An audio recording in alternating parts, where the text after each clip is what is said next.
ಒಂದು ಕ್ಷಣ ಇಮ್ಯಾಜಿನ್ ಮಾಡಿ, ನೀವು ನಿಮ್ಮ ಸ್ನೇಹಿತರ ಜೊತೆ ಹಿಮಾಲಯದ ಎತ್ತರದ ಬೆಟ್ಟದಲ್ಲಿ ಟ್ರೆಕ್ಕಿಂಗ್ ಮಾಡ್ತಾ ಇದ್ದೀರಾ.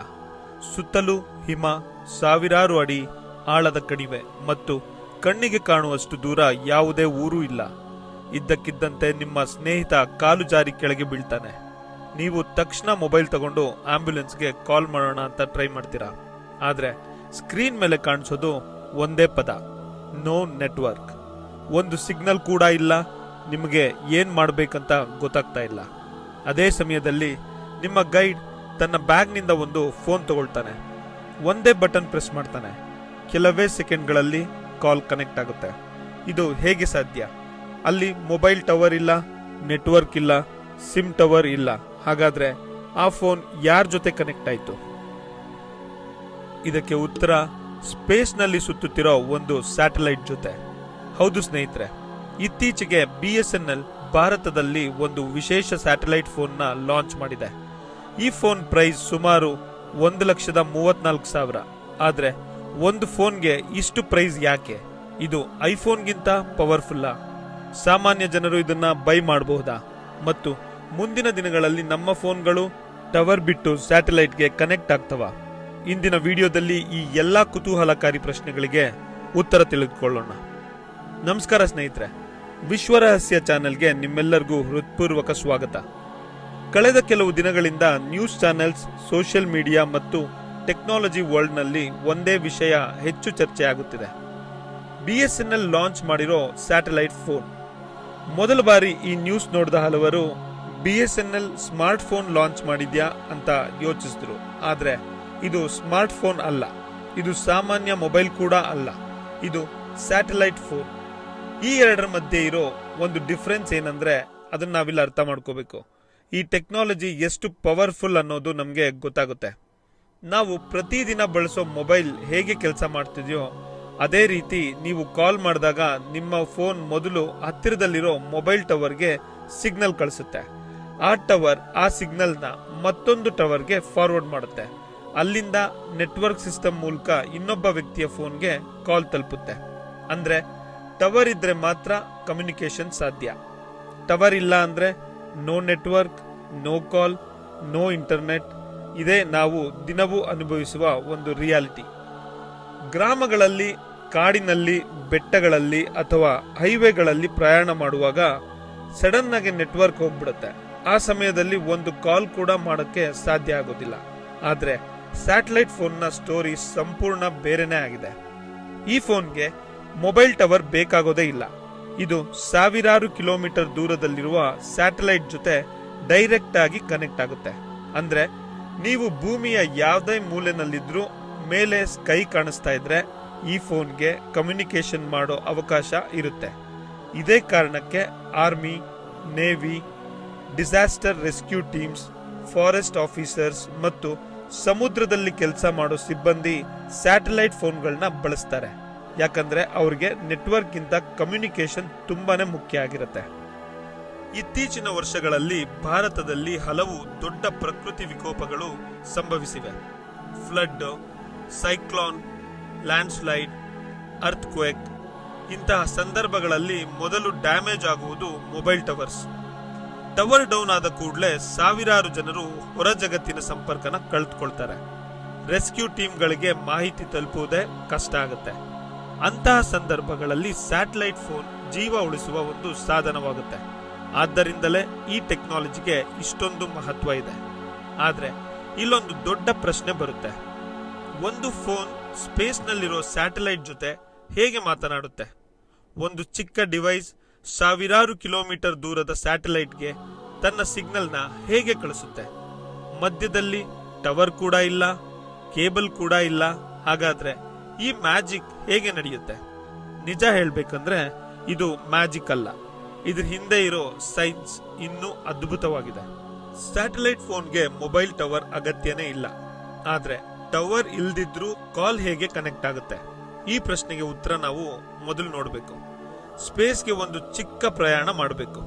ಇಮ್ಯಾಜಿನ್ ಮಾಡಿ, ಭೂಮಿಯಿಂದ ಸುಮಾರು 100 ಅಥವಾ ಸಾವಿರಾರು ಕಿಲೋಮೀಟರ್ ಎತ್ತರದಲ್ಲಿ ಅನೇಕ ಸ್ಯಾಟಲೈಟ್ಸ್ ನಿರಂತರವಾಗಿ ಭೂಮಿಯ ಸುತ್ತ ತಿರುಗ್ತಾ ಇರ್ತವೆ.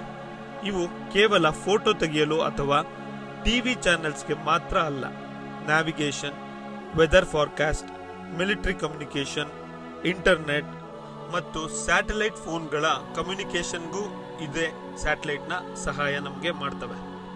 ಈಗ ನೀವು ಸ್ಯಾಟಲೈಟ್ ಫೋನ್ನಲ್ಲಿ ಕಾಲ್ ಮಾಡ್ತಾ ಇದ್ದೀರಾ ಅಂತ ಊಹಿಸ್ಕೊಳ್ಳಿ. ನೀವು ಕಾಲ್ ಬಟನ್ ಪ್ರೆಸ್ ಮಾಡಿದ ತಕ್ಷಣ ನಿಮ್ಮ ವಾಯ್ಸ್ ಮೊದಲು ಡಿಜಿಟಲ್ ಸಿಗ್ನಲ್ ಆಗಿ ಕನ್ವರ್ಟ್ ಆಗುತ್ತೆ. ಆ ಸಿಗ್ನಲ್ ಫೋನ್ನಲ್ಲಿರೋ ವಿಶೇಷ ಆಂಟಿನಾ ಮೂಲಕ ನೇರವಾಗಿ ಆಕಾಶದ ಕಡೆಗೆ ಹೋಗುತ್ತೆ. ಇಲ್ಲಿ ಒಂದು ಮುಖ್ಯ ವಿಷಯ ಇದೆ. ಸ್ಯಾಟಲೈಟ್ ಫೋನ್ ಬಳಸುವಾಗ ಸಾಧ್ಯವಾದಷ್ಟು ಓಪನ್ ಸ್ಕೈ ಇರಬೇಕು. ಯಾಕಂದ್ರೆ ಸಿಗ್ನಲ್ ನೇರವಾಗಿ ಸ್ಯಾಟಲೈಟ್ಗೆ ಅದು ತಲುಪಬೇಕು. ನೀವು ದಟ್ಟ ಬಿಲ್ಡಿಂಗ್ ಒಳಗಡೆ ಇದ್ರೆ ಅಥವಾ ಆಳವಾದ ಗುಹೆ ಒಳಗಡೆ ಇದ್ರೆ ಅಥವಾ ತುಂಬಾ ದಟ್ಟ ಕಾಡಿನಲ್ಲಿ ದೊಡ್ಡ ಮರಗಳು ಸಂಪೂರ್ಣ ಮುಚ್ಚಿದ್ರೆ ಸಿಗ್ನಲ್ ವೀಕ್ ಆಗಬಹುದು. ಅದಕ್ಕಾಗಿಯೇ ಹಲವಾರು ಸ್ಯಾಟಲೈಟ್ ಫೋನ್ಗಳಲ್ಲಿ ಹೊರಗೆ ಎಳೆಯುವ ಆಂಟಿನಾಗಳು ಇರ್ತವೆ. ಆ ಆಂಟಿನಾ ಸಿಗ್ನಲ್ನ ಹೆಚ್ಚು ದೂರ ಕಳಿಸೋದಕ್ಕೆ ಸಹಾಯ ಮಾಡುತ್ತೆ. ಈಗ ನಿಮ್ಮ ಸಿಗ್ನಲ್ ಸಾವಿರಾರು ಕಿಲೋಮೀಟರ್ ದೂರದಲ್ಲಿರುವ ಸ್ಯಾಟಲೈಟ್ಗೆ ತಲುಪಿದೆ. ಮುಂದೇನು? ಸ್ಯಾಟಲೈಟ್ ನಿಮ್ಮ ಸಿಗ್ನಲ್ಸ್ ನ ರಿಸೀವ್ ಮಾಡಿ ಅದನ್ನ ಭೂಮಿಯಲ್ಲಿರುವ ಒಂದು ಗ್ರೌಂಡ್ ಸ್ಟೇಷನ್ಗೆ ಫಾರ್ವರ್ಡ್ ಮಾಡುತ್ತೆ. ಗ್ರೌಂಡ್ ಸ್ಟೇಷನ್ ಆ ಮಾಹಿತಿಯನ್ನ ಟೆಲಿಫೋನ್ ನೆಟ್ವರ್ಕ್ ಅಥವಾ ಸ್ಯಾಟಲೈಟ್ ನೆಟ್ವರ್ಕ್ ಮೂಲಕ ನೀವು ಕರೆ ಮಾಡಿದ ವ್ಯಕ್ತಿಗೆ ಅದನ್ನ ತಲುಪಿಸುತ್ತೆ. ಇದೆಲ್ಲ ನಡೆಯಲು ಎಷ್ಟು ಸಮಯ ಬೇಕು ಗೊತ್ತಾ? ಕೆಲವೇ ಕ್ಷಣಗಳು. ಅದಕ್ಕೆ ನೀವು ದೂರದಲ್ಲಿರೋ ವ್ಯಕ್ತಿಯೊಂದಿಗೆ ಸಾಮಾನ್ಯ ಕಾಲ್ ಮಾಡಿದಂತೆ ಮಾತನಾಡಬಹುದು. ಆದ್ರೆ ಇಲ್ಲಿ ಮತ್ತೊಂದು ಕುತೂಹಲಕಾರಿ ವಿಷಯ ಇದೆ. ಎಲ್ಲಾ ಸ್ಯಾಟಲೈಟ್ಸ್ ಒಂದೇ ರೀತಿಯಾಗಿರೋದಿಲ್ಲ. ಕೆಲವು ಸ್ಯಾಟಲೈಟ್ಸ್ ಭೂಮಿಗೆ ತುಂಬಾ ಹತ್ತಿರ ಇರುತ್ತವೆ. ಇವುಗಳನ್ನು Leo low earth orbit satellites ಎಂದು ಕರೆಯುತ್ತಾರೆ. ಇವು ವೇಗವಾಗಿ ಭೂಮಿಯನ್ನು ಸುತ್ತುತ್ತಿರುತ್ತವೆ. ಹೀಗಾಗಿ ಸಿಗ್ನಲ್ ಕಡಿಮೆ ಸಮಯದಲ್ಲಿ ತಲುಪುತ್ತದೆ. ಇನ್ನೂ ಕೆಲವು ಸ್ಯಾಟಲೈಟ್ಸ್ ಭೂಮಿಯಿಂದ ಸುಮಾರು 36,000 ಕಿಲೋಮೀಟರ್ ಎತ್ತರದಲ್ಲಿರುತ್ತವೆ. ಇವುಗಳನ್ನು ಜಿಯೋ ಸ್ಟೇಷನರಿ ಸ್ಯಾಟಲೈಟ್ಸ್ ಅಂತ ಕರೀತಾರೆ. ಇವು ಭೂಮಿಯ ಒಂದು ಭಾಗದ ಮೇಲೆಯೇ ಸ್ಥಿರವಾಗಿರುವಂತೆ ಕಾಣಿಸ್ತವೆ. ಆದರೆ ಇಷ್ಟು ದೂರ ಇರುವುದರಿಂದ ಸಿಗ್ನಲ್ ಹೋಗಿ ಬರುವ ಸಮಯ ಸ್ವಲ್ಪ ಹೆಚ್ಚು ಆಗಬಹುದು. ಅಂದ್ರೆ ಪ್ರತಿಯೊಂದು ಸ್ಯಾಟಲೈಟ್ ಸಿಸ್ಟಮ್ಗೂ ತನ್ನದೇ ಆದ ಅಡ್ವಾಂಟೇಜಸ್ ಮತ್ತೆ ಚಾಲೆಂಜಸ್ ಇರುತ್ತವೆ. ಇದೀಗ ನಿಮ್ಗೆ ಇನ್ನೊಂದು ಪ್ರಶ್ನೆ ಬರಬಹುದು. ನನ್ನ ಸ್ಮಾರ್ಟ್ ಫೋನ್ಗೂ ಸ್ಯಾಟಲೈಟ್ ಕನೆಕ್ಟ್ ಮಾಡಿದ್ರೆ ಸಾಕಾಗಲ್ವಾ ಅಂತ. ಇದು ಕೇಳೋದಕ್ಕೆ ತುಂಬಾ ಈಸಿ ಅನ್ಸುತ್ತೆ, ಆದರೆ ರಿಯಾಲಿಟಿ ಬೇರೆನೇ ಇದೆ. ನಾವು ಬಳಸುವ ಸಾಮಾನ್ಯ ಸ್ಮಾರ್ಟ್ ಫೋನ್ಸ್ ಹತ್ತಿರದ ಮೊಬೈಲ್ ಟವರ್ ಜೊತೆ ಕನೆಕ್ಟ್ ಆಗುವಂತೆ ಡಿಸೈನ್ ಮಾಡಿರ್ತಾರೆ.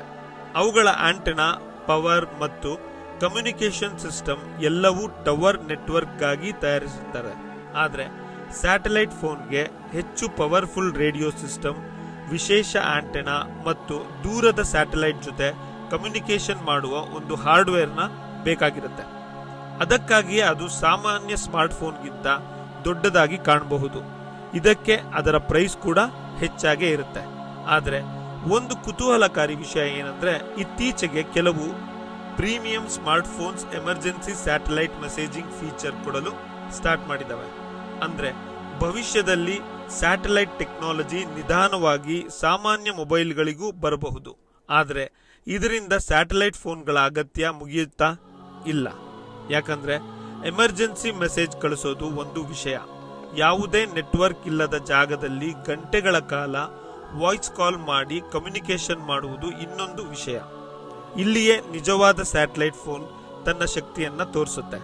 ಆದ್ರೆ ಒಂದು ಫೋನ್ಗೆ 1,34,000 ಪ್ರೈಸ್ ಯಾಕೆ? ಇದನ್ನು ಯಾರಾದರೂ ಅಂಗಡಿಗೆ ಹೋಗಿ ಬೈ ಮಾಡಬಹುದಾ?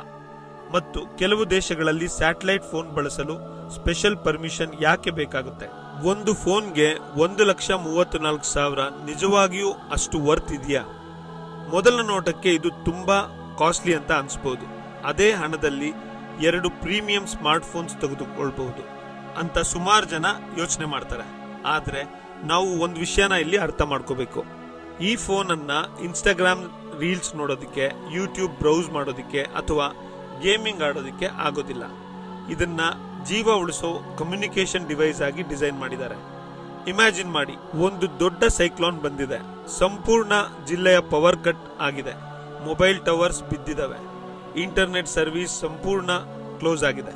ಆದ್ರೆ ಸಾವಿರಾರು ಜನರು ಇನ್ನೂ ಸಿಲುಕಿಕೊಂಡಿದ್ದಾರೆ. ಅಂತಹ ಸಮಯದಲ್ಲಿ ರೆಸ್ಕ್ಯೂ ಟೀಮ್ಗೆ ಒಂದು ವಿಷಯ ಮಾತ್ರ ಮುಖ್ಯ, ಕಮ್ಯುನಿಕೇಶನ್. ಯಾಕಂದ್ರೆ ಕಮ್ಯುನಿಕೇಶನ್ ಇದ್ರೆ ಮಾತ್ರ ಯಾರು ಎಲ್ಲಿ ಸಿಕ್ಕಾಕೊಂಡಿದ್ದಾರೆ, ಯಾವ ಕಡೆ ಫುಡ್ ಬೇಕು, ಯಾವ ಕಡೆ ಮೆಡಿಕಲ್ ಟೀಮ್ ಹೋಗಬೇಕು, ಎಲ್ಲದನ್ನು ಕೋಆರ್ಡಿನೇಟ್ ಮಾಡಬಹುದು. ಇಂತಹ ಪರಿಸ್ಥಿತಿಯಲ್ಲಿ ಸ್ಯಾಟಲೈಟ್ ಫೋನ್ ಒಂದು ಲಕ್ಸುರಿ ಅಲ್ಲ, ಅದು ಒಂದು ಲೈಫ್ ಲೈನ್ ಆಗಿರುತ್ತೆ. ಅದಕ್ಕಾಗಿಯೇ government agencies, disaster response teams, defence forces ಮತ್ತು ಮ್ಯಾರಿಟೈಮ್ ಸರ್ವಿಸಸ್ ಇಂತಹ ಡಿವೈಸಸ್ ನ ಬಳಸ್ತಾರೆ. ಆದ್ರೆ ಇಷ್ಟು ಪ್ರೈಸ್ ಯಾಕೆ? ಕಾರಣ ಕೇವಲ ಫೋನ್ ಅಲ್ಲ, ಅದರ ಹಿಂದೆ ಇರೋ ಸಂಪೂರ್ಣ ಟೆಕ್ನಾಲಜಿ. ಸ್ಯಾಟಲೈಟ್ ಜೊತೆ ಡೈರೆಕ್ಟ್ ಕಮ್ಯುನಿಕೇಶನ್ ಮಾಡೋದಕ್ಕೆ ವಿಶೇಷವಾಗಿರೋ ಒಂದು ಆಂಟೆನಾ ಬೇಕಾಗುತ್ತೆ. ಹೆಚ್ಚು ಪವರ್ಫುಲ್ ರೇಡಿಯೋ ಸಿಸ್ಟಮ್ಸ್ ಬೇಕು. ತೀವ್ರ ಬಿಸಿಲು, ಮಳೆ, ಚಳಿ, ಧೂಳು ಇವೆಲ್ಲದರಲ್ಲೂ ಕೆಲಸ ಮಾಡುವಂತ ಹಾರ್ಡ್ವೇರ್ ಡಿಸೈನ್ ಮಾಡಬೇಕು. ಇನ್ನೊಂದು ಮುಖ್ಯ ವಿಷಯ ಏನಂದ್ರೆ ಸ್ಯಾಟಲೈಟ್ ನೆಟ್ವರ್ಕ್ ಮೇಂಟೈನ್ ಮಾಡೋದು ತುಂಬಾ ದುಬಾರಿ. ಸ್ಪೇಸ್ ನಲ್ಲಿ ಇರೋ ಸ್ಯಾಟಲೈಟ್ಸ್ ಲಾಂಚ್ ಮಾಡೋದು ತುಂಬಾ ದುಬಾರಿ. ಅವನ್ನ ಮಾನಿಟರ್ ಮಾಡೋದು, ಗ್ರೌಂಡ್ ಸ್ಟೇಷನ್ಸ್ ಮೇಂಟೈನ್ ಮಾಡೋದು, ಇವೆಲ್ಲದಕ್ಕೂ ಸಾವಿರಾರು ಕೋಟಿ ರೂಪಾಯಿ ಖರ್ಚಾಗುತ್ತೆ. ಆ ವೆಚ್ಚದ ಒಂದು ಭಾಗ ಸರ್ವಿಸ್ ಕಾಸ್ಟ್ ನಲ್ಲೂ ಸೇರುತ್ತೆ. ಸರಿ, ಹಾಗಾದ್ರೆ ಸಾಮಾನ್ಯ ಜನರು ಈ ಫೋನ್ ನ ಬೈ ಮಾಡಬಹುದಾ? ಸುಲಭವಲ್ಲ. ಸ್ಯಾಟಲೈಟ್ ಫೋನ್ ಸಾಮಾನ್ಯ ಸ್ಮಾರ್ಟ್ ಫೋನ್ ತರ ಅಂಗಡಿಯಲ್ಲಿ ಹೋಗಿ ನಾವು ಅದನ್ನ ಬೈ ಮಾಡುವಂತ ಒಂದು ವಸ್ತು ಅಲ್ಲ. ಯಾಕಂದ್ರೆ ಇದು ನ್ಯಾಷನಲ್ ಸೆಕ್ಯೂರಿಟಿಗೂ ಸಂಬಂಧಿಸಿದ ಒಂದು ಟೆಕ್ನಾಲಜಿ. ಕೆಲವು ದೇಶಗಳಲ್ಲಿ ಪರ್ಮಿಷನ್ ಇಲ್ಲದೆ ಸ್ಯಾಟಲೈಟ್ ಫೋನ್ ಬಳಸಿದ್ರೆ ಕಾನೂನು ಸಮಸ್ಯೆಗಳನ್ನ ಎದುರಿಸಬೇಕಾಗತ್ತೆ. ಭಾರತದಲ್ಲೂ ಸ್ಯಾಟಲೈಟ್ ಕಮ್ಯುನಿಕೇಶನ್ ನಿಯಮಗಳ ಅಡಿಯಲ್ಲಿ ಅದು ನಡೆಯುತ್ತೆ. ಆದ್ದರಿಂದ ಈ ಡಿವೈಸ್ ಅನ್ನು ಮುಖ್ಯವಾಗಿ ಗವರ್ಮೆಂಟ್ ಡಿಪಾರ್ಟ್ಮೆಂಟ್ಸ್, ಎಮರ್ಜೆನ್ಸಿ ಸರ್ವಿಸಸ್ ಮತ್ತು ಅನುಮತಿ ಪಡೆದ ಸಂಸ್ಥೆಗಳು ಬಳಸ್ತವೆ. ಸ್ಯಾಟಲೈಟ್ ಫೋನ್ ಜೀವ ಉಳಿಸಿದ ನೈಜ ಘಟನೆಗಳು. ಈಗ ಒಂದು ನೈಜ ಪರಿಸ್ಥಿತಿಯನ್ನ ಯೋಚಿಸಿ. ಕೆಲವು ವರ್ಷಗಳ ಹಿಂದೆ ಹಲವಾರು ದೇಶಗಳಲ್ಲಿ ಬಂದ ಭೀಕರ ಅರ್ಥಕ್ವೇಕ್ ಮತ್ತು ಸೈಕ್ಲೋನ್ಗಳ ನಂತರ ಸಾವಿರಾರು ಮೊಬೈಲ್ ಟವರ್ಸ್ ಕೆಲಸ ಮಾಡ್ತಾ ಇರಲಿಲ್ಲ. ಸಂಪೂರ್ಣ ಪ್ರದೇಶ ಹೊರ ಜಗತ್ತಿನಿಂದ ಕಟ್ ಆಗಿತ್ತು. ಆ ಸಮಯದಲ್ಲಿ ರೆಸ್ಕ್ಯೂ ಟೀಮ್ಸ್ ಸ್ಯಾಟಲೈಟ್ ಫೋನ್ಗಳ ಮೂಲಕ ಹೆಡ್ ಕ್ವಾರ್ಟರ್ಸ್ ಜೊತೆ ಸಂಪರ್ಕದಲ್ಲಿದ್ವು. ಅದರ ಮೂಲಕ ಯಾವ ಪ್ರದೇಶಕ್ಕೆ ಹೆಲಿಕಾಪ್ಟರ್ ಕಳಿಸಬೇಕು, ಎಲ್ಲಿ ಮೆಡಿಸಿನ್ ಬೇಕು, ಎಲ್ಲಿ ಜನರು ಸಿಕ್ಕಾಕೊಂಡಿದ್ದಾರೆ ಎಂಬ ಈ ಎಲ್ಲ ಮಾಹಿತಿ ತಕ್ಷಣ ತಲುಪ್ತಾ ಇತ್ತು. ಅನೇಕ ರೆಸ್ಕ್ಯೂ ಆಪರೇಷನ್ಗಳಲ್ಲಿ ಸ್ಯಾಟಲೈಟ್ ಕಮ್ಯುನಿಕೇಶನ್ ಬಹಳ ಪ್ರಮುಖ ಪಾತ್ರನ ವಹಿಸಿದೆ. ಇದೇ ಕಾರಣಕ್ಕೆ ಡಿಫೆನ್ಸ್, ನೇವಿ, ಕೋಸ್ಟ್ ಗಾರ್ಡ್ ಮತ್ತು ಡಿಸಾಸ್ಟರ್ ಮ್ಯಾನೇಜ್ಮೆಂಟ್ ಟೀಮ್ಸ್ ಇಂದಿಗೂ ಸ್ಯಾಟಲೈಟ್ ಫೋನ್ಸ್ ನ ನಂಬ್ತವೆ. BSNL ಈಗ ಯಾಕೆ ಈ ಟೆಕ್ನಾಲಜಿಗೆ ಇಂಪಾರ್ಟೆನ್ಸ್ ಕೊಡ್ತಾ ಇದೆ? ಇದು ಕೂಡ ಒಂದು ಮುಖ್ಯ ಪ್ರಶ್ನೆ. ಇತ್ತೀಚಿನ ವರ್ಷಗಳಲ್ಲಿ ಭಾರತ ಕಮ್ಯುನಿಕೇಶನ್ ಇನ್ಫ್ರಾಸ್ಟ್ರಕ್ಚರ್ ಅನ್ನ ಇನ್ನಷ್ಟು ಸ್ಟ್ರಾಂಗ್ ಮಾಡೋದಕ್ಕೆ ಪ್ರಯತ್ನ ಪಡ್ತಾ ಇದೆ. ಕೇವಲ ಮೊಬೈಲ್ ಟವರ್ಸ್ ಮೇಲೆ ಡಿಪೆಂಡ್ ಆಗಿರುವಂತ ವ್ಯವಸ್ಥೆ ಸಾಕಾಗೋದಿಲ್ಲ. ಎಮರ್ಜೆನ್ಸಿ ಬಂದಾಗ ಬ್ಯಾಕಪ್ ಕಮ್ಯುನಿಕೇಶನ್ ಇರಬೇಕು. ಅದರಲ್ಲೂ ದೂರದ ಹಳ್ಳಿಗಳು, ಗಡಿ ಪ್ರದೇಶಗಳು, ಕಾಡುಗಳು, ಸಮುದ್ರ ಪ್ರದೇಶಗಳು, ಇಂತಹ ಜಾಗಗಳಲ್ಲಿ ಸ್ಯಾಟಲೈಟ್ ಕಮ್ಯುನಿಕೇಶನ್ ತುಂಬಾನೇ ಉಪಯುಕ್ತ ಆಗುತ್ತೆ. ಹೀಗಾಗಿ BSNL ಈ ಕ್ಷೇತ್ರದಲ್ಲಿ ತನ್ನ ಸಾಮರ್ಥ್ಯವನ್ನು ಹೆಚ್ಚಿಸಲು ಪ್ರಯತ್ನ ಪಡ್ತಾ ಇದೆ. ಆದ್ರೆ ಇಲ್ಲೊಂದು ಕೊನೆ ಪ್ರಶ್ನೆ ಉಳಿದಿದೆ. ಟೆಕ್ನಾಲಜಿ ಇನ್ನೂ ವೇಗವಾಗಿ ಬೆಳೆಯುತ್ತಿರುವಾಗ ಇನ್ನೂ 10 ವರ್ಷಗಳ ನಂತರ ನಾವು ಬಳಸುವ ಪ್ರತಿಯೊಂದು ಸ್ಮಾರ್ಟ್ಫೋನ್ ಕೂಡ ಸ್ಯಾಟಲೈಟ್ಗೆ ಕನೆಕ್ಟ್ ಆಗುತ್ತಾ? ಮೊಬೈಲ್ ಟವರ್ಸ್ ಅಗತ್ಯವೇ ಇಲ್ಲದ ಕಾಲ ಬರುತ್ತಿದೆಯಾ, ಅಥವಾ ಸ್ಯಾಟಲೈಟ್ ಫೋನ್ ಯಾವತ್ತೂ ಒಂದು ಸ್ಪೆಷಲ್ ಡಿವೈಸ್ ಆಗಿಯೇ ಉಳಿಯುತ್ತಾ? ಇದಕ್ಕೆ ಉತ್ತರ ಹೌದು, ಆದರೆ ಸಂಪೂರ್ಣವಾಗಿ ಅಲ್ಲ. ಪ್ರಪಂಚದ ಹಲವು ದೊಡ್ಡ ಟೆಕ್ನಾಲಜಿ ಕಂಪನೀಸ್ ಈಗ direct to cell satellite technology ಮೇಲೆ ಕೆಲಸ ಮಾಡ್ತಾ ಇದ್ದಾವೆ. ಅಂದ್ರೆ ಭವಿಷ್ಯದಲ್ಲಿ ಕೆಲವು ಸ್ಮಾರ್ಟ್ ಫೋನ್ಸ್ ಎಮರ್ಜೆನ್ಸಿ ಸಂದರ್ಭಗಳಲ್ಲಿ ಸ್ಯಾಟಲೈಟ್ ಮೂಲಕ ಮೆಸೇಜ್ ಕಳಿಸುವ ಅಥವಾ ಸೀಮಿತ ಕಮ್ಯುನಿಕೇಶನ್ ಮಾಡುವ ಸಾಮರ್ಥ್ಯನ ಪಡೆಯಬಹುದು. ಇದು ಈಗಾಗಲೇ ಡೆವಲಪ್ ಆಗ್ತಾ ಇದೆ. ಆದ್ರೆ ಇದರಿಂದ ಮೊಬೈಲ್ ಟವರ್ಸ್ ಸಂಪೂರ್ಣವಾಗಿ ಮಾಯವಾಗುತ್ತೆ ಅನ್ನೋದು ಅರ್ಥ ಅಲ್ಲ. ಯಾಕಂದ್ರೆ ಪ್ರತಿದಿನ ಕೋಟ್ಯಾಂತರ ಜನರು ಮಾಡುವ voice calls, video calls, 4K streaming, online gaming ಮತ್ತು ಹೈ ಸ್ಪೀಡ್ ಇಂಟರ್ನೆಟ್ ಟ್ರಾಫಿಕ್ ಅನ್ನು ಸ್ಯಾಟಲೈಟ್ ಮಾತ್ರ ನಿಭಾಯಿಸುವುದು ಈಗಿನ ಟೆಕ್ನಾಲಜಿಯಲ್ಲಿ ತುಂಬಾನೇ ಕಷ್ಟ. ಆದ್ದರಿಂದ ಮುಂದಿನ ಹಲವು ವರ್ಷಗಳವರೆಗೆ ಮೊಬೈಲ್ ಟವರ್ಸ್ ಮತ್ತು ಸ್ಯಾಟಲೈಟ್ಸ್ ಎರಡೂ ಸೇರಿ ಕೆಲಸ ಮಾಡೋ ಸಾಧ್ಯತೆ ಹೆಚ್ಚಾಗಿರುತ್ತೆ. ಅಂದ್ರೆ ನಗರಗಳಲ್ಲಿ ಮೊಬೈಲ್ ಟವರ್ಸ್, ದೂರದ ಪ್ರದೇಶಗಳಲ್ಲಿ ಸ್ಯಾಟಲೈಟ್ ಸಪೋರ್ಟ್, ಇದೇ ಭವಿಷ್ಯದ ಕಮ್ಯುನಿಕೇಷನ್ ಮಾಡೆಲ್ ಆಗುವ ಸಾಧ್ಯತೆ ಇದೆ. ಭಾರತಕ್ಕೆ ಇದರ ಮಹತ್ವ ಏನು? ಭಾರತದಂತಹ ದೊಡ್ಡ ದೇಶದಲ್ಲಿ ಹಿಮಾಲಯದ ಗಡಿ ಪ್ರದೇಶಗಳು, ಅಂಡಮಾನ್ ನಿಕೋಬಾರ್ ದ್ವೀಪಗಳು, ಲಕ್ಷದ್ವೀಪ, ದಟ್ಟ ಕಾಡುಗಳು ಮತ್ತು ಸಮುದ್ರ ಪ್ರದೇಶಗಳಲ್ಲಿ ಕಮ್ಯುನಿಕೇಷನ್ ಯಾವಾಗಲೂ ಒಂದೇ ದೊಡ್ಡ ಸವಾಲಾಗಿರುತ್ತೆ. ಇಂತಹ ಪ್ರದೇಶಗಳಲ್ಲಿ ಸ್ಯಾಟಲೈಟ್ ಕಮ್ಯುನಿಕೇಷನ್ ಜೀವ ಉಳಿಸುವ ತಂತ್ರಜ್ಞಾನವಾಗಬಹುದು. ಡಿಸಾಸ್ಟರ್ ಬಂದಾಗ, ಆರ್ಮಿ ಆಪರೇಷನ್ ನಡೆಯುವಾಗ ಅಥವಾ ರೆಸ್ಕ್ಯೂ ಮಿಷನ್ ಸಮಯದಲ್ಲಿ ಕೆಲವೊಮ್ಮೆ ಒಂದು ಕಾಲ್, ಒಂದು ಮೆಸೇಜ್ ಅಥವಾ ಒಂದು ಲೊಕೇಶನ್ ಅಪ್ಡೇಟ್ ನೂರಾರು ಜನರ ಜೀವನ ಉಳಿಸಬಹುದು. ಆದ್ದರಿಂದ ಸ್ಯಾಟಲೈಟ್ ಟೆಕ್ನಾಲಜಿ ಕೇವಲ ಒಂದು ಹೊಸ ಗ್ಯಾಡ್ಜೆಟ್ ಅಲ್ಲ, ಅದು ದೇಶದ ಸುರಕ್ಷತೆ, ತುರ್ತು ಸೇವೆಗಳು ಮತ್ತು ಭವಿಷ್ಯದ ಕಮ್ಯುನಿಕೇಷನ್ಗೆ ಅತ್ಯಂತ ಪ್ರಮುಖ ಹೆಜ್ಜೆ. ಸರಿ, ಹಾಗಾದ್ರೆ ಈ BSNL ಲಾಂಚ್ ಮಾಡಿದ ಈ ಫೋನ್ ಯಾರಿಗಾಗಿ? ಒಂದು ಮಾತಿನಲ್ಲಿ ಹೇಳಬೇಕಾದ್ರೆ ಇದು ಸ್ಟೈಲ್ಗಾಗಿ ಅಲ್ಲ, ಸರ್ವೈವಲ್ಗಾಗಿ, ಇನ್ಸ್ಟಾಗ್ರಾಮ್ ಸ್ಕ್ರಾಲ್ ಮಾಡೋದಕ್ಕೆ ಅಲ್ಲ, ಜೀವ ಉಳಿಸುವ ಕಮ್ಯುನಿಕೇಷನ್ಗಾಗಿ, ಗೇಮಿಂಗ್ ಅಲ್ಲ, ಎಮರ್ಜೆನ್ಸಿ ಮಿಷನ್ಗಳಿಗಾಗಿ. ಇದೇ ಕಾರಣಕ್ಕೆ ಇದರ ಪ್ರೈಸ್ ಹೆಚ್ಚು ಇದ್ದರೂ ಇದರ ನಿಜವಾದ ವ್ಯಾಲ್ಯೂ ಹಣದಲ್ಲಿ ಅಳೆಯಲು ಸಾಧ್ಯನೇ ಇಲ್ಲ. ಒಮ್ಮೆ ನೀವೇ ಯೋಚಿಸಿ, ಇಂದು ನಾವು ಮೊಬೈಲ್ ಟವರ್ಗಳ ಮೇಲೆ ಸಂಪೂರ್ಣವಾಗಿ ಅವಲಂಬಿತರಾಗಿದ್ದೇವೆ. ಆದರೆ ಟೆಕ್ನಾಲಜಿ ಪ್ರತಿದಿನ ಬದಲಾಗುತ್ತಿದೆ. ಒಂದು ಕಾಲದಲ್ಲಿ ಇಂಟರ್ನೆಟ್ ಅಂದ್ರೆ ಕಂಪ್ಯೂಟರ್ ಮಾತ್ರ ಎಂದು ಭಾವಿಸಲಾಗುತ್ತಿತ್ತು. ಇಂದು ಪ್ರತಿಯೊಬ್ಬರ ಜೇಬಿನಲ್ಲೂ ಇಂಟರ್ನೆಟ್ ಇದೆ. ಹಾಗೆಯೇ ಇಂದು ಸ್ಯಾಟಲೈಟ್ ಕಮ್ಯುನಿಕೇಷನ್ ಒಂದು ಸ್ಪೆಷಲ್ ಟೆಕ್ನಾಲಜಿ ಆಗಿರಬಹುದು. ಆದರೆ ಇನ್ನೂ 10 ಅಥವಾ 20 ವರ್ಷಗಳ ನಂತರ ಬಹುಶಃ ಪ್ರತಿಯೊಂದು ಸ್ಮಾರ್ಟ್ಫೋನ್ಗೂ ಸ್ಯಾಟಲೈಟ್ ಸಪೋರ್ಟ್ ಇರಬಹುದು. ಅದು ನಿಜವಾಗುತ್ತಾ? ಅದನ್ನು ಕಾಲನೇ ಉತ್ತರಿಸಬೇಕು. ಹಾಗಾದ್ರೆ ಸ್ನೇಹಿತರೆ, ಇದರ ಮಂತ್ಲಿ ಟ್ಯಾರಿಫ್ ಪ್ಲಾನ್ ಏನಿರುತ್ತೆ, ಅಂದ್ರೆ ಒಂದು ಮಂತ್ಲಿ ರೀಚಾರ್ಜ್ ಪ್ಲಾನ್ ಹೇಗಿರುತ್ತೆ ಅಂದ್ರೆ, ಇದು ಸೆಪರೇಟ್ ಮಾಡಿದ್ದಾರೆ. ಅಂದ್ರೆ ಗೌರ್ಮೆಂಟ್ಗೆ ಸೆಪರೇಟು, ಕಮರ್ಷಿಯಲ್ಗೆ ಸೆಪರೇಟ್ ಅಂತ, ಅಂದ್ರೆ ಪ್ರೈವೇಟ್ ಅವ್ರಿಗೆ ಸೆಪರೇಟ್ ಅಂತ. ಈ ದೊಡ್ಡ ದೊಡ್ಡ ಪ್ರೈವೇಟ್ ಶಿಪ್ಗಳನ್ನ ಅಥವಾ ಈ ಮರ್ಚೆಂಟ್ ಶಿಪ್ಗಳನ್ನ ತಗೊಂಡು ಹೋಗ್ತಿರ್ತಾರಲ್ಲ, ಅವ್ರಿಗೂ ಕೂಡ ಈ ಸ್ಯಾಟಲೈಟ್ ಫೋನ್ಸ್ನ ಕೊಡೋ ಸಾಧ್ಯತೆ ಇದೆ. ಅವ್ರಿಗೆ ಸೆಪರೇಟ್ ಚಾರ್ಜಸ್ ಇರುತ್ತೆ.